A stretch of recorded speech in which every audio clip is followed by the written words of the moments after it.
Okay, we're just going to turn the lights out at the top end here so that Glenn Richardson can give a presentation on the Mitcham's Corner Master Plan.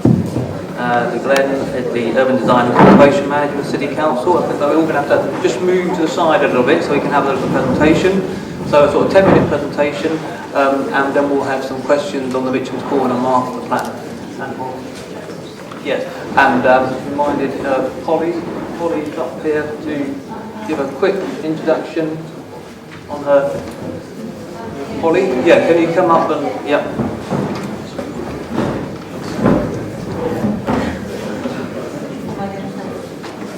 Polly Kubert is the Mitcham's Corner and Chesterton coordinator, and unfortunately couldn't make the last North Area Committee. Gave a very useful written report that's in the agenda pack. But do you want to just give us a quick update, yeah, sure. Polly, what's been going on? Yeah, basically, apologies for not making it to the last meeting. Since then, I think, what I put in the letter to you, but we now have a Traders Association up and running. It's been running since, well, the first couple of months in post. I got to know everybody, the streets, and talk to everybody. We've now formed a Traders Association of just around 100 traders and local businesses. This is probably going to expand because I still have to contact local bed and breakfasts and hotels and other sort of businesses that aren't immediately obvious. So we've started the traders' regular meetings, which take place once a month. On average, we get between sort of 10 to 15 people. The Friends of Mitcham's Corner are very strongly involved, and they come along regularly, as do local councillors. And the issues that came up at the beginning were parking, and mainly parking issues. A lot for traders. A lot of traders, were surprised that there was nowhere that they could park. Which I found, having been a trader, quite unusual because I've never really heard of anyone from traders to park. But we're looking at that. We're looking at parking for, obviously, visitors to the area. And looking at the street drinking issue came up as well. We got a couple of people in to talk about things that could be done there. Again, it wasn't seen as a sort of drastic problem. It was more that if traders would report back on a regular basis to me, we can start to build a sort of profile if there was a problem with street drinking. And so far, I haven't had anything back on that. What else has happened? So in June, we joined forces, the Trade Association, with Glenn and the Planning Department and Friends of Mitcham's Corner for a Planning for Real meeting, which Glenn will expand on. September, we did our first event, which was the Mitcham's and More Festival, which was held at the back of Barclays Bank. That brought together local community groups, again, Friends of Mitcham's Corner, local traders, outside traders, food vans, street food vans. This led on to sort of various collaborations, one of which being the street food vans, which now appear regularly at Thirsty Cambridge. Also, a couple of those vans now interested in looking at a permanent place here, possibly opening a restaurant. There's been a lot of interest since that event. I've got a few people sort of looking for properties, basically. We've filled new businesses that have moved in: Thirsty Cambridge, Stir, Cambridge on Chesterton Road, Evans Cycles as part of Staples, and their new development there. Da Vinci's on Milton Road is under development. That's going to be an Indian restaurant. DeWatt's Indian restaurant, which is now closed, we think is going to join up with the beauty salon next door. Gortry's is still waiting to be auctioned, and that's the whole property is going to go to auction there. So the Mitcham's and More Festival was also as a fundraiser to raise money to light the trees on Mitcham's Corner, which there's a few pictures at the back there. And we've now managed to raise £3,000, and we can light 3 trees this Christmas. So, which I think will make a great addition to the area. But basically things are going really well. We've got a Christmas fair coming up on the 6th of December. That's at the back of the boathouse. And again, that's looking at raising funds, supporting local charities, raising funds to put back into the community for future projects. That's great. Thanks very much, Holly. And that's excellent work going on, I must say. And really very interesting to hear about. Okay, so on to Glenn Richardson, who's going to give us a short presentation on the concept plan for Mitcham Corner, and then we'll have should have about 20 minutes for discussion points, any comments anyone has that. Okay, thank you. Okay, thank you, Chair. I'm sorry to stand back here, but I'm connected to the system, so I sort of have to be put here in my place, as it were. I just want to say right off the top of the bat that I've not come here tonight with a fixed proposal. Indeed, there's a concept that you will see. There's, in fact, a few concepts that you will see. We have not gone to the point where we have something to say, this is what we're going to put forward, because as many people will be aware, the County Council is leading on City Deal, and of course the City Council is heavily involved, and we need to work with that project very much in tandem to make sure we're going forward. But certainly this project has some momentum and very much supported, in particular by the Friends of Mitcham's Corner, who've been extremely helpful to us in the City Council and others, and Polly and so on. So I'll try and be brief, Chair, but there's quite a lot to cover. I'll do this quickly. So what basically you need to know is one of the key drivers for this obviously is the Milton Road and of course Sisson Road City Deal projects being progressed together. So the very bottom end of the Milton Road project for City Deal of course implicates Mitcham's Corner. I'll explain quite quickly what the local plan says. This is the draft Cambridge City local plan, and the key message really tonight, and I've been saying for some months now to both members, County Council and residents, we need to link these two projects together as best we can, because I'm sure everybody in this room would probably agree the gyratory and the system that we have in Mitcham's Corner is long past its sell-by date, and we need to improve it very much. So what is a master plan? Well, basically it's a strategy for the physical change, particularly around the public realm, but also around some key development sites, including housing sites as well in the area. So this is our sort of study area, and I apologise right off the bat, Chair, some of these slides look incredibly washed out. I just went through it earlier. So some of them turn out really well, some don't. So the red line boundary here is really the area in question, which is what we call in the planning speak a district centre, so that's its policy designation, and that's in effect our study area. We all know how dominated Chesterton Road, Victoria Road, Milton Road, etc.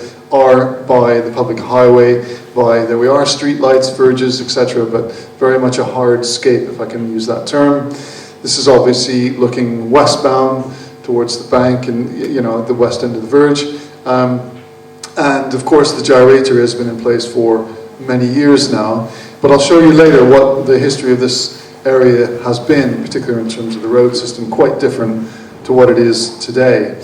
And just a couple of quick shots to everybody knows. And obviously the kind of forest of posts here supporting lights and so on and so forth is something we would very much aspire to try and undo, of course, in a safe and accessible way. And of course this is a view looking eastbound of the original sort of Mitcham's area, the Mitcham shop, along Chesterton Road. So incredibly highways dominated environment. One of the things that is very much a feature, as I don't have to tell probably anybody in this room now, is the degree of change going on with respect to some of the development sites. This is the one Milton Road scheme, student residential scheme, which is now consent, of course, well out of the ground.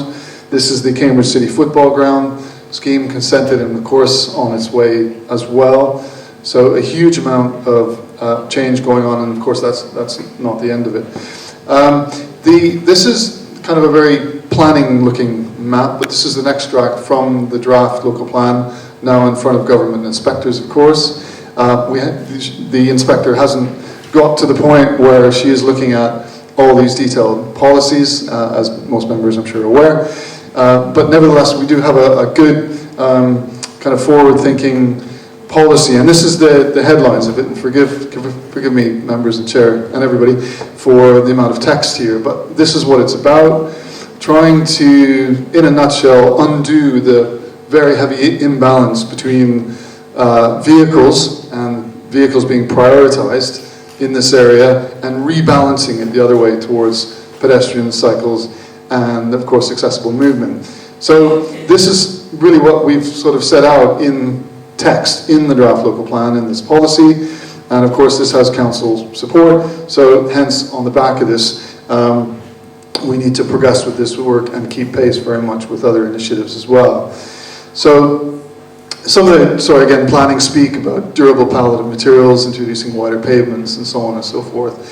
So that's where this is coming from the City Council's perspective, but this is very much signed up by the County Council because of course we need to very much work in partnership with them because this of course involves the public highway. So the policy requires a master plan. What is this about? Well, we held a really useful workshop with a lot of credit to the Friends of Mitcham's Corner, Polly and many others in June, late June of this year, and there was a lot of ideas generated and of course objectives and so on for how we could undo against some of the gyratory, but equally looking at some of the development sites.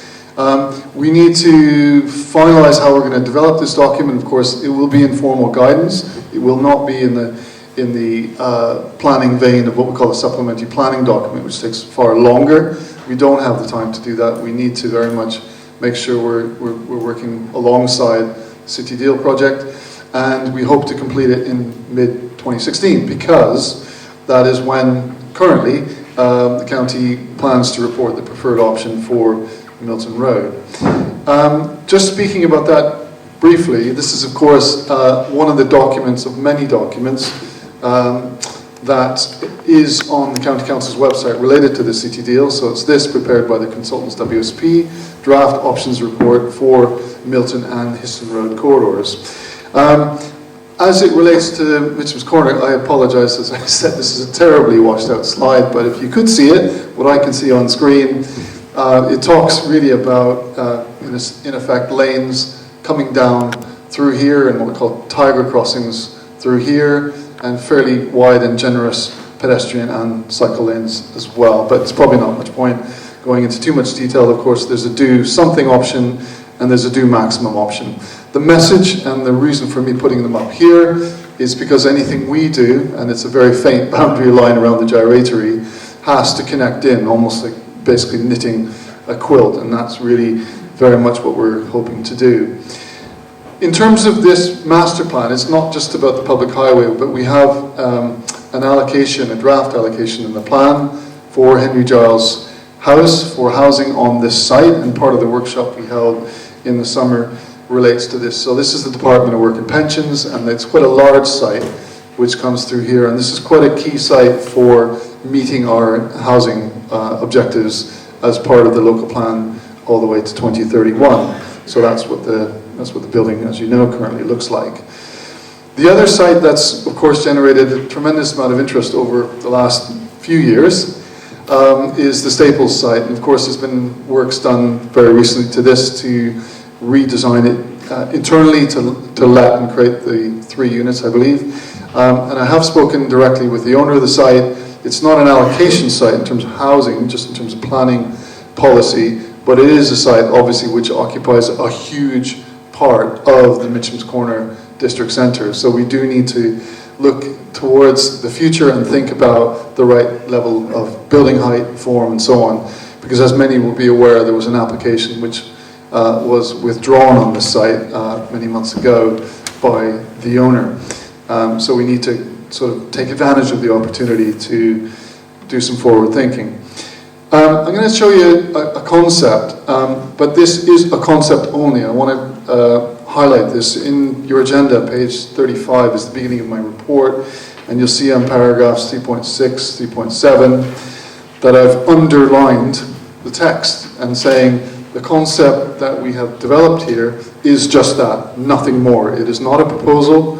It is not something officers are saying, let's go with this one. It is merely a reflection of, if you took together those objectives I introduced in the local plan policy, one way of doing it could be this way. And I know there's a lot of discussion and debate about whether so-called shared space. And I would urge you to perhaps ignore the term shared space for the moment.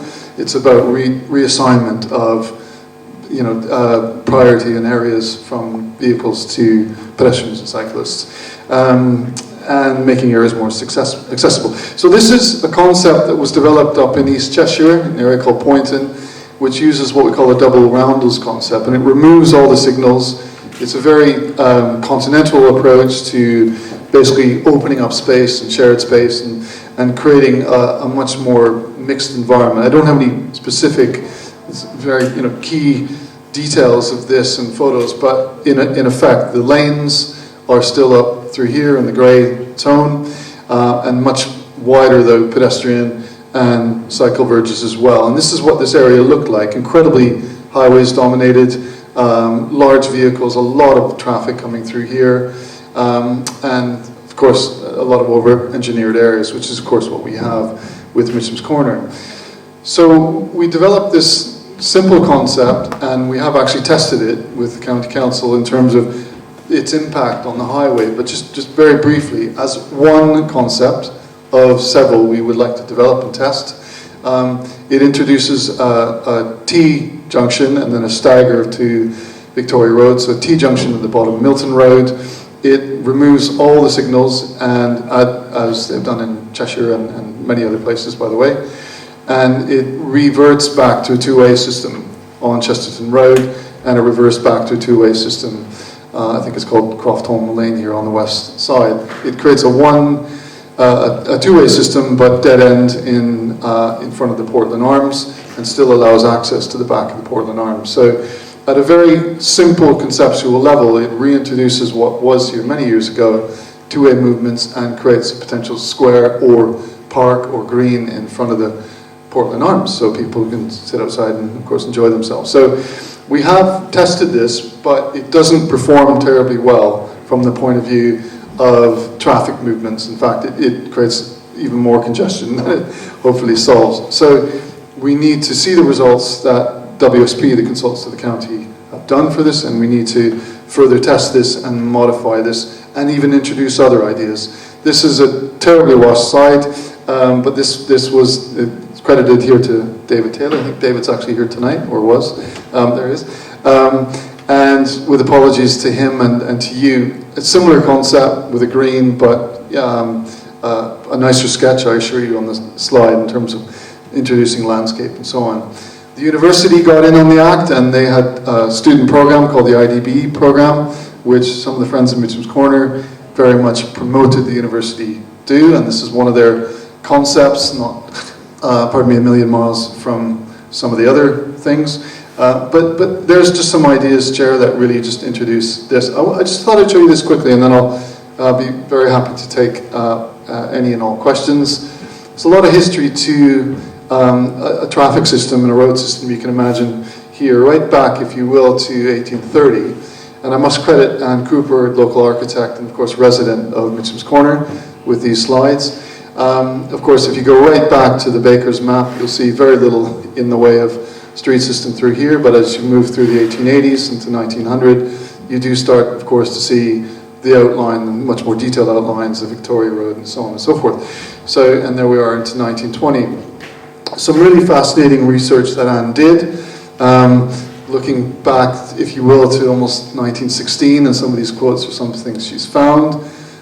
Experiments, experimental islands, wooden structure with posts known as a joy wheel, and sort of police monitoring these kind of places. Really interesting history, so you can't read all this text, but columns from 1932 about it's always been a puzzle. So gosh, we're going back 80 plus years in terms of how this junction has been a bit of a headache, frankly, for everyone. So I'll just keep moving, but I'd be happy to share this, Chair, with the committee manager if people would like to reread this information. Here's something in 1944 about dangerous crossings, and this is what we're talking about tonight, interestingly. Looking back, sort of in terms of impacts on children and death traps and so on and so forth. So none of this is drastically new, and a lovely shot on the bottom left and the bottom right. Of course, this is what we would all aspire to in Cambridge, wouldn't we, in terms of cycles. Very much having strong pride of place here. 1950, if you look at the Holford plan, this was an even more radical, very radical solution for the time. Of course, Holford proposed many other things in and around the city, some of which have been done, sort of in a ring road, some of which haven't, frankly, thankfully. But here was something that we've ended up with, not a million miles perhaps from this, but it was certainly Chesterton, Victoria Road. These were all a two-way system. But of course, this proposal was never realised. And then, of course, you move right up to the 1960s, and yet more interesting quotes that Anne found. So, anyways, Chair, I won't belabor all of these things, but it certainly is not new, these issues.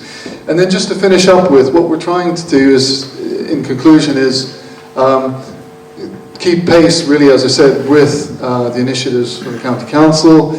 We're setting up a steering group. I've been discussing some of the membership with executive councillors and developing the master plan, testing some more ideas, engaging with the City Deal project, obviously, as I said several times, sharing this with the executive councillors, coming back to you to present some ideas, but having more workshops, having more engagement, particularly with residents and the Friends of Mitcham's Corner, and then revising it and then bring it back more or less in, shall we say, mid-2016, with hopefully something that works well with other initiatives, but equally has broad public support. So I'm happy to answer questions.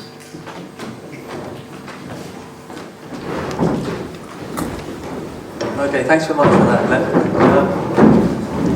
We haven't got long, but we'll take a few questions. Yes, the lady at the front. We'll wait for the microphone. Hello. My first question is, you've shown all that plan. You've talked about Mitcham's Corner.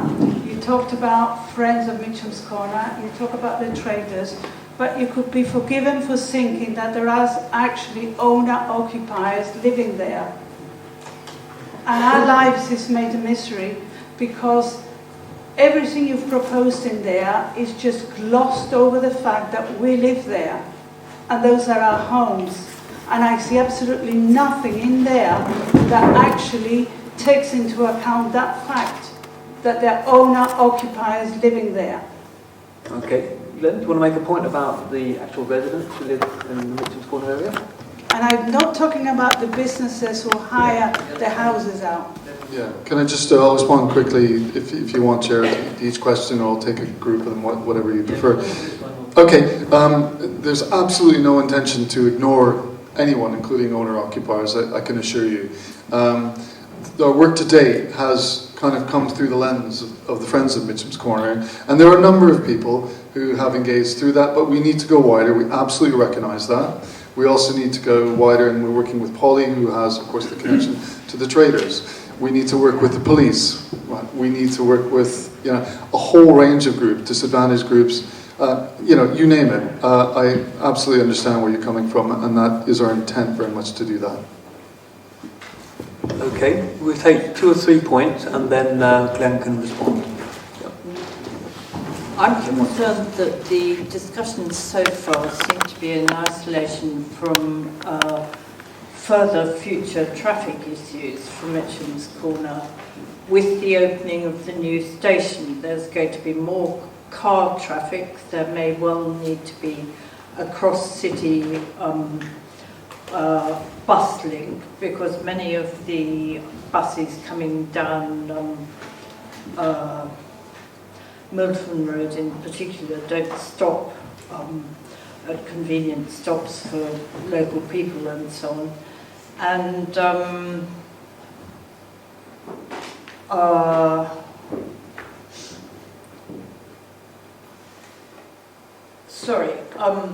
and it seems to be in conflict with what I've seen of some of the city's highways planning, which are proposing that there should be a bus lane and cycle lanes, which means that part of Milton Road further up towards the station will probably lose its trees and grass verges and so on.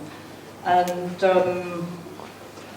I like the idea of a transport hub, as it were, so that some of these public services can be coordinated, but I can't see how that can possibly be located anywhere that actually accepts the 3 main roads coming in. Okay, thank you very much. Mr. Bond also referred to the bus links and the potential of a transport hub. We'll take a couple more points and then Glenn will get back. Yeah. Hi, Hester Wells. I'm really pleased that there are these proposals for improvements to Mitcham's Corner. I think it's an excellent thing, especially the removal of the gyratory. But I am very worried about the double roundel that is being introduced. The most dangerous junction for cycling in Cambridge is the Lensfield double roundabout, which the council is about to start to fix. And I can't believe that as the council is fixing one double roundabout, they're considering putting in another. Also, this referred to the scheme in Poynton, which is a shared surface scheme. Poynton has got even less cycling than the UK average. It's not comparable with Cambridge in terms of the amount of cycling. And when I mentioned online about this scheme in Poynton, I was contacted by somebody who represents a blind and partially sighted organisation who made a video on Poynton and how awful it is for them, because they can't feel the edges of the curbs. Their guide dogs don't know when to stop. They don't know if traffic's going to stop for them. I've had similar comments from parents with small children, because the children don't understand where the edge of the carriageway is when you've got the shared surface. And I think shared surface doesn't stop it being a major through route for cars. It doesn't remove the amount of traffic that's going through it. Okay, thank you. Was there another hand up or point at the back? No? Okay, well, Glenn, you want to come back on those 2 questions? Yes, thank you, Chair. To the first question, lady who asked about the rail station, new car traffic, what any scheme needs to do is pick up both existing traffic and projected traffic. So that's absolutely a fair point, and that's the counts that have been done. In fact, there were counts done not that many weeks, indeed months ago, to try and pick up the existing baseline, we'll call it baseline in terms of trips, and project them. So there's a lot of modelling been done to make sure we pick that up, including from the rail station and so on. In terms of conflict with bus, is this in conflict with bus and cycle lanes? Well, that's the whole trick. We need to design it so that anything that is ultimately agreed on Milton Road does work with that. In terms of Mr. Bond's point about transport hub, I think that's an excellent point, Chair. I probably should have acknowledged that, so with apologies to Michael. Absolutely, that would be a fantastic idea, but of course we need to work with Stagecoach and others. The concerns about the double roundels, and I will accept that and basically take that on the chin really, but I would say though that the idea of the double rounds is this concept really is not necessarily entirely new one, and I can appreciate very much there could be skepticism about this, and I've heard it for some months now actually, and there has been studies looking back at Poynton, and of course there's mixed views whether you're speaking to partially sighted or to parents of children. These kind of concepts take some getting used to. In other words, there's a real modification and a shift in behaviour needed. But I can assure you that there are a number of schemes, not just on the continent, but in the UK, both in London, in Brighton, but also in Ashford, in Kent, many schemes which have kind of gone this route of shared surface, shared space. And while we can debate the pros and cons of it, it has been used and it has been implemented successfully in a number of different areas. So we're not proposing something that's going to be so radical that it will completely fall over. We need this to be properly tested and properly evidenced. And as I said, this has not worked so far in terms of the impact on the network. And you're quite right. It still has to work. It still has to take absolutely loads of traffic. We do not want to replicate Lensfield Road, but that's not actually what this is. This is slightly different. This will remove elevated verges and sort of curb lines. It's a lot more of a level, even space prioritized for pedestrians. So a different kind of concept to Lensfield Road or to elsewhere. Okay, thanks then. Any other points at all? Anyone else got any questions? No? Councillor Austin. As a councillor in the area where Mitcham's Corner sits, we've been talking about how we've been working with Mitcham's Corner, with the Friends of Mitcham's Corner quite actively, but we recognise there are lots of residents who aren't necessarily members who actively want to engage and get involved. So just please, for the Westchester councillors, please do get in touch and we'll think of a more proactive way of trying to ensure that you get as much involvement as you want. Yeah, thank you for that. Councillor Smart. I wonder if, Glenn, isn't it? Yeah, yes. If you could talk a bit more about the modelling that you've done in Yes. terms of its operation. So I'm the lead councillor for cycling, and my concern on this design is for cyclists, Yeah. especially, Yeah. aside from other user groups. And so I'd be keen to know how cyclists would use this system and how that differs from a double mini roundabout, and finally, if this actually becomes the same as a double mini roundabout, say at night when there's very little traffic. Yeah. So as I say, again, just being a concept only, but cyclists really would engage with these lanes here. So the idea, if I can just very quickly, Chair, just kind of break this down. This is, of course, the southbound lane, this would be the northbound lane. Of course, that's why it's crucial that we do debate City Deal, Milton Road design at the same time. So cyclists would engage as they would now, come to this point. This is through here very much a pedestrian-dominated environment. So there's no tiger crossings or zebra crossings, which I said is very common on many parts of the continent, particularly in Holland.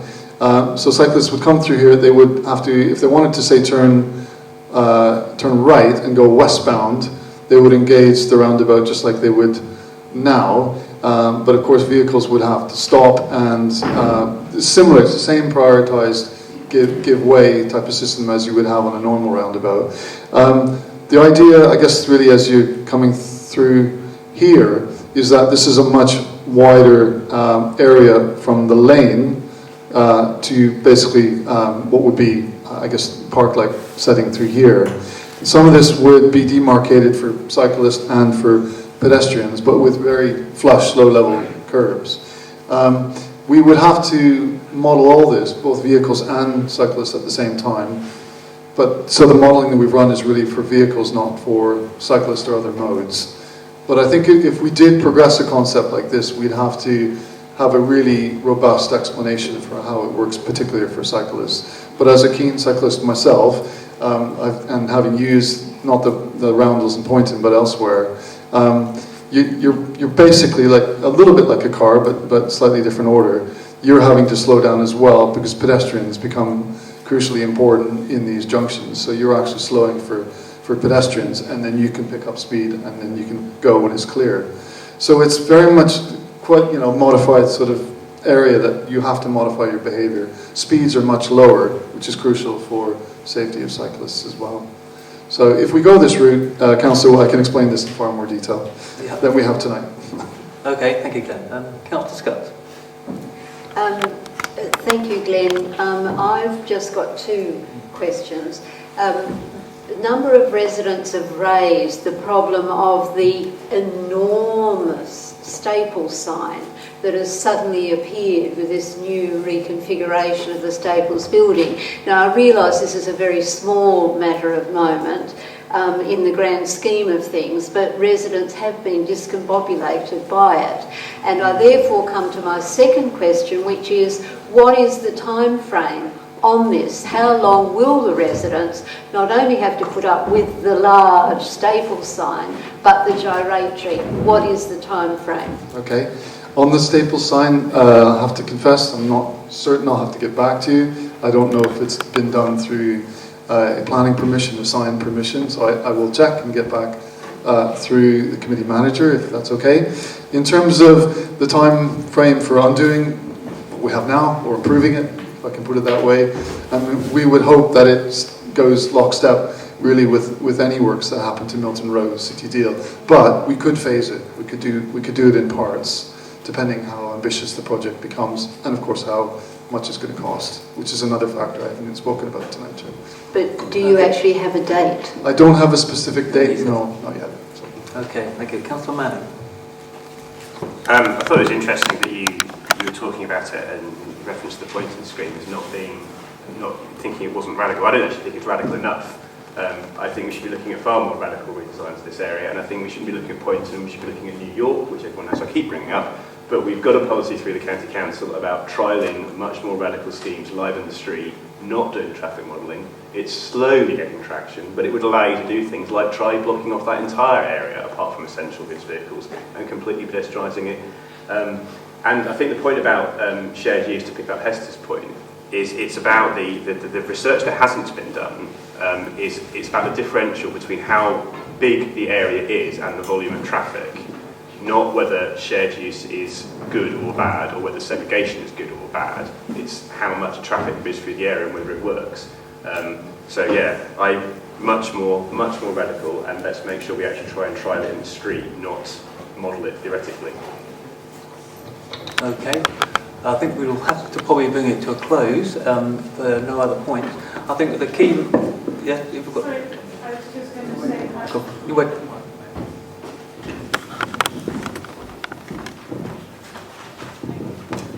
I was just going to say, have you taken into account that the majority of the cyclists are students that don't know the area and are not used to cycling?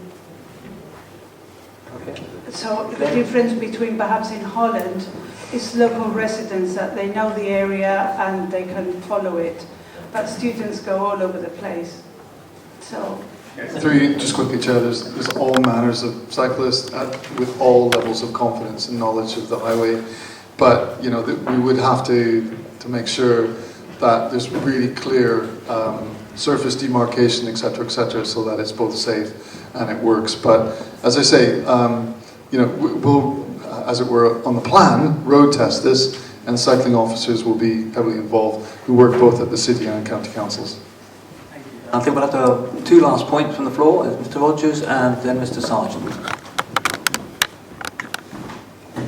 Thank you. I just quickly wanted to reinforce the point that Hester made about the double roundabouts. I quite often cycle around this junction with my children, and when I'm with them, it's very useful to be able to have the crossing to get across safely with all the traffic, and taking those away would definitely be a negative from my point of view.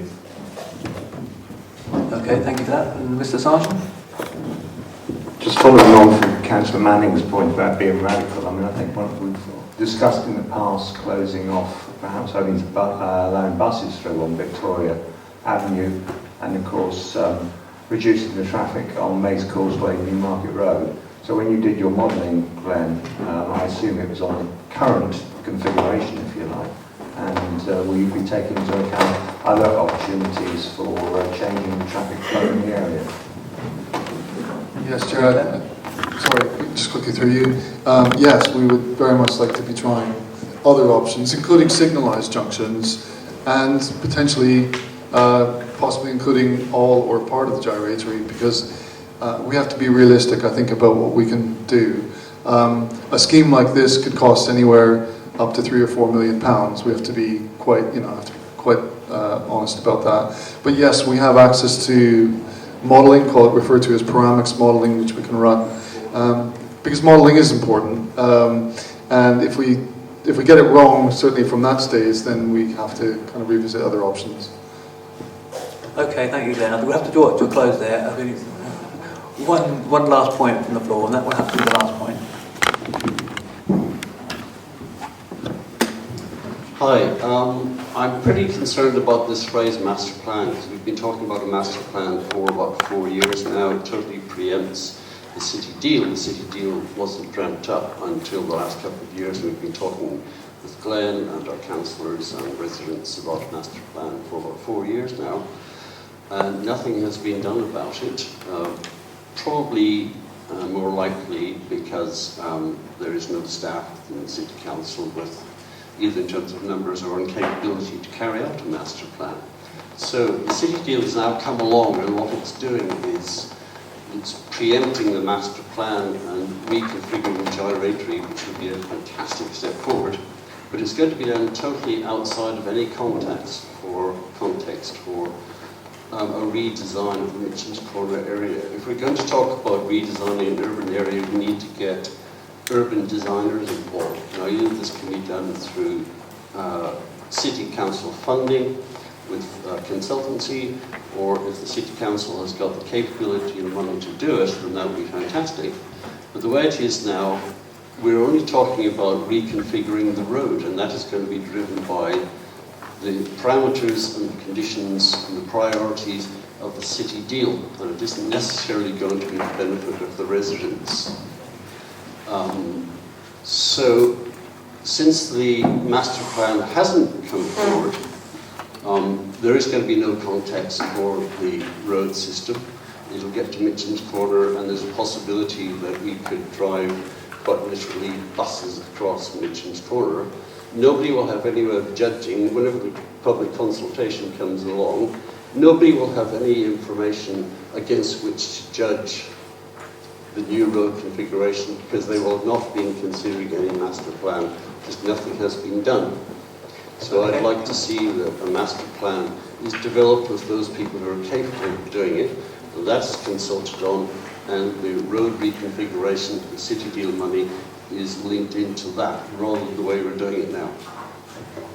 Okay, then you want to quickly respond, and that we'll have to wrap it up. Another way of doing it is for the county council to run it, but as is known from the Friends, that they're not leading on it, they're focused on Milton Road.